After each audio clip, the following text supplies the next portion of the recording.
話咁快，我又帶大家嚟到 WAF 啦，今次係第3次。守翻諾言，上一次食完麥加 Key， 今日我就要同大家一齊食伊瓦加 Key。今日嚟嘅時間比上次再早啲，其實係開鋪冇耐咋。不過大家睇下，都已經坐滿晒人啦，可能就因為真係最適合食蠔嘅季節啦。而今日仲可以坐到一個同之前唔同嘅位置，就係近吧台嗰一邊啦。但係呢，因為今日真係有啲早，所以都係唔好飲酒。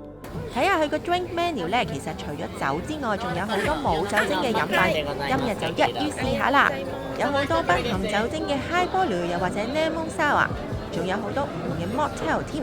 唔講唔知啊，其實柑橘類水果口味嘅飲品呢，係非常適合同蠔一齊享用㗎。所以呢啲冇酒嘅 cocktail 呢，好多都會用橙啦，又或者柚子。但係我呢，就揀咗呢個洋梨嘅 sparkling。入口都係好清甜，非常適合同今日嘅主角一齊食用啊！就係呢個岩蠔伊瓦加 Key 啦。真蠔最肥美嘅季節係冬天，而伊瓦加 Key 最肥美嘅季節呢，就係春天。所以呢，呢一批嘅岩蠔係今年嘅第一批嚟㗎，而呢，佢哋都係嚟自島根縣，品種嘅名呢，就叫做青海。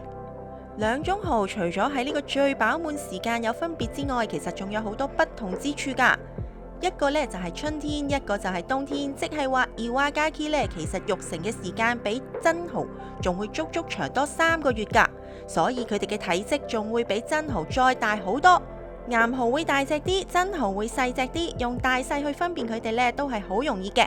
而要同時食到佢哋，可能一年入邊就淨係得呢一個季節啦，因為剛剛撞正而家呢就係佢哋同時收成嘅季節啊嘛。味道上嘅唔同，只要呢兩個一齊食下，比較下就會感受到明顯嘅分別噶啦。食開嘅麥加 Key 就好似成日食嘅兵庫縣上生之味，又或者呢個新食嘅小長井生蠔咁樣。味道嘅特徵都係較為軟滑啦，鮮甜 creamy 一啲，特別係肚嗰一泡嘢啊，中意食嘅人呢都會覺得滑嘟嘟，特別之滋味嘅。而岩蠔呢，雖然望落去體積大啲、肉厚啲，但係其實食落去呢，反而個口感係比較爽脆啲，冇咁軟滑㗎。加上呢個岩蠔一黐落去啲岩石上面，佢一世就會黐實咗㗎啦，變相呢嗰啲海水就會不停咁樣向佢湧埋嚟，所以食落去其實佢嘅海水味、鹹味係比較重，相對個甜味呢就冇咁濃郁啦。但係伊瓦加 Key 係比較少見到同埋少食到嘅，難得有機會都一定要試下。不過就留翻喺最尾食啦，因為係拼盤，所以呢我都係由自己最中意嘅麥加 Key 開始。因為而家真蠔係最旺嘅季節，所以呢真係非常之鮮甜㗎，每一隻呢都係滑捋捋又飽滿，而且仲好甜添。不論係第一次食嘅江戶前 Oyster， 又或者呢一隻嚟自長崎縣嘅小長井 Oyster， 佢哋都係冇令我失望嘅。不過今日有啲早，同埋主角都係伊瓦加 Key， 所以全部食一隻就好啦。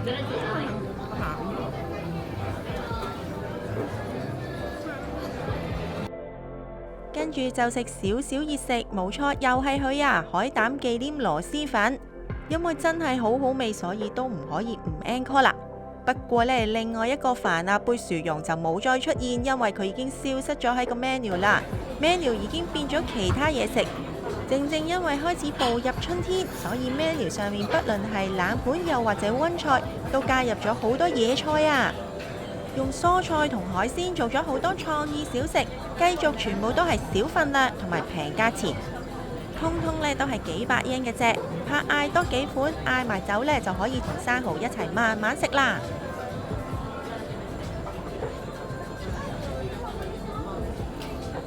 跟住就到今日嘅最大主角出場，嚟自島根縣嘅今年第一批岩蠔。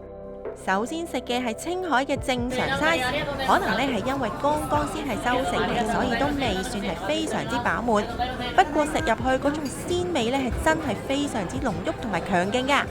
但係口感上面我都係中意麥加 Key 多啲，因為呢個預期話係爽口啲，其實我覺得好似係有少少硬㗎，所以我都係即刻不如 reorder 一啲麥加 Key 啦。之後就食埋呢個青海嘅特大 size 啊！呢個 super size 係咪好大隻呢？見到呢有手咁大㗎。剛剛正常 size 嘅岩蠔我就一般啫，所以對呢個呢就冇抱好大期望。點知食落去就發現原來大 size 真係比正常 size 好味好多㗎。除咗濃濃嘅鹹味同埋海味之外，呢個食落去就多返啲甜味啦，而且咬呢仲會軟返啲、腍返啲添，比較貼近返啲我自己心目中理想嘅口味啦。咁都好啲，冇好失望。